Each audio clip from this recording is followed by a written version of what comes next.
Vous ou l'un de vos proches avez été victime d'un accident de la circulation avec un tiers responsable. Vous êtes piéton, passager ou conducteur et vous vous demandez quelles sont les étapes pour faire valoir vos droits. Le cabinet Coubris et Associés intervient aux côtés des victimes et de leurs familles dans toute la France, y compris les départements et régions d'outre-mer. Je vous explique tout, étape par étape. Faites établir un certificat médical initial. Le certificat médical initial est un document primordial pour la suite du dossier. C'est pourquoi la victime doit veiller à le récupérer à sa sortie d'hôpital. À défaut, elle doit consulter un médecin immédiatement après son accident de la route. Ne minimisez pas vos blessures. Indiquez-les toutes. Chaque détail compte pour votre indemnisation. Si un problème médical apparaît sur une partie du corps non mentionnée dans le certificat médical initial, il pourrait ne pas être pris en compte dans la réparation de vos préjudices.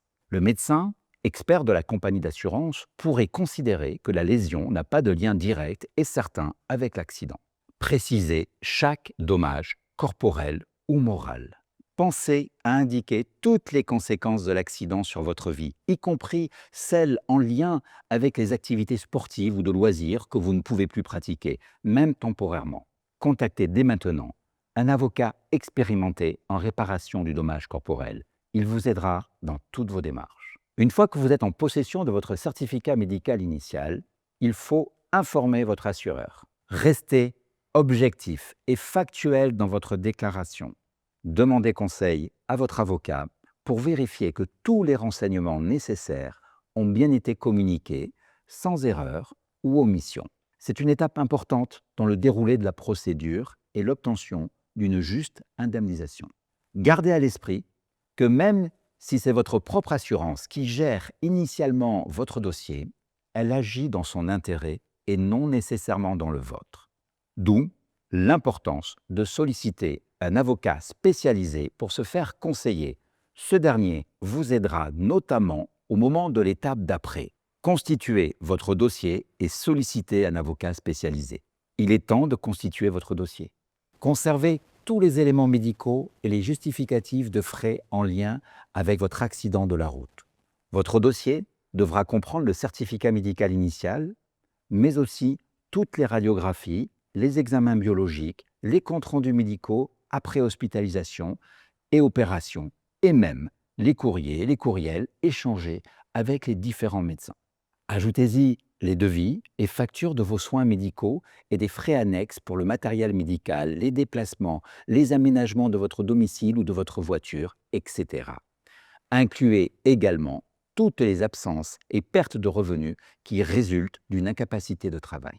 Nous analyserons tous les aspects de votre accident selon les éléments de l'enquête, les preuves disponibles, les témoignages. Nous pouvons évaluer la responsabilité d'un tiers et envisager les différentes possibilités de recours. Votre avocat vous aide à choisir la procédure adaptée à votre situation, une procédure à l'amiable ou une procédure pénale.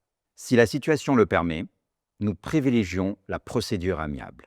Les compagnies d'assurance, la vôtre et celle du véhicule responsable, vont discuter sur l'offre d'indemnisation. Votre avocat vous accompagne à toutes les étapes de la procédure. Nous récupérons pour vous le procès-verbal de l'accident.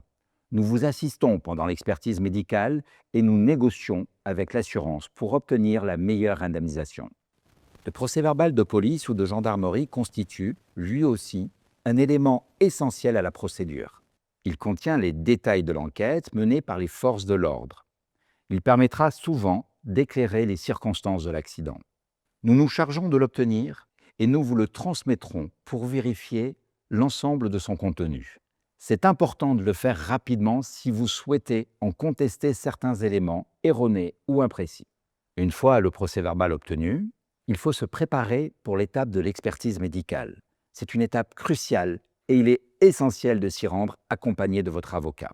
Nous vous soutenons pendant l'expertise médicale. L'assurance du véhicule responsable mandate un médecin expert pour évaluer vos préjudices. Ce médecin dressera un rapport d'expertise qui servira de base au processus indemnitaire. Cette procédure peut s'avérer complexe et intimidante, d'autant plus que les compagnies d'assurance, y compris la vôtre, ne sont pas vos alliés. L'évaluation médico-légale de vos préjudices doit être précise et exhaustive car elle influencera directement l'offre d'indemnisation. Nous vous préparons à cette expertise. Nous vous assistons le jour J et nous analysons le rapport pour veiller à ce qu'aucun de vos préjudices ne soit oublié.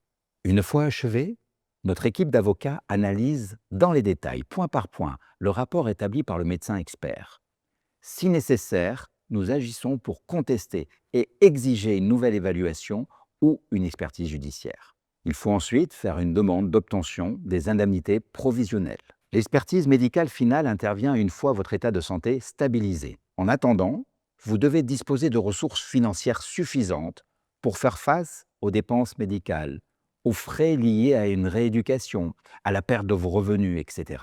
Dans l'attente de l'indemnisation définitive, nous vous demandons pour vous des provisions. Ces avances vous permettront de faire face à vos dépenses immédiates. Avec tous ces éléments en main, nous négocions pour obtenir la meilleure indemnisation. La transaction amiable permet une réparation financière plus rapide que par la voie judiciaire. Cependant, il convient de rester vigilant afin d'aboutir à une offre d'indemnisation juste et complète. Notre cabinet d'avocats veille au respect de vos droits et de vos intérêts. Nous nous chargeons de la négociation avec la compagnie d'assurance. Nous mettons tout en œuvre pour obtenir la meilleure offre possible. Si l'offre de l'assureur nous paraît satisfaisante et que vous l'acceptez, vous devez savoir que cette acceptation vaut désistement de toute action juridictionnelle pour les préjudices visés par l'offre.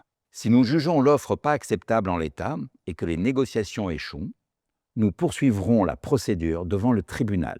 Cela peut être le tribunal judiciaire pour une procédure civile ou le tribunal correctionnel si une infraction est reprochée au conducteur responsable. En tant que victime, vous pouvez déposer une plainte pénale. Si le procureur de la République décide de classer l'affaire sans suite, il est possible pour la victime de solliciter l'ouverture d'une information judiciaire confiée à un juge d'instruction.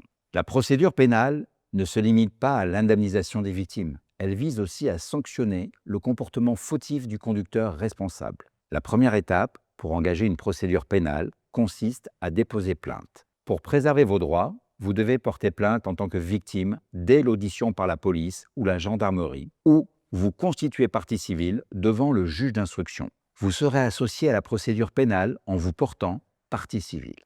Votre avocat vous assiste et vous guide à chaque étape de la procédure jusqu'à l'audience de jugement. Il faut ensuite accéder à votre dossier pénal. En tant que partie civile, nous avons accès au dossier pénal. Par notre intermédiaire, vous aurez des informations déterminantes pour la poursuite de votre affaire. Nous obtenons la copie du procès-verbal d'enquête ou la copie du dossier d'instruction lorsqu'une information judiciaire est ouverte.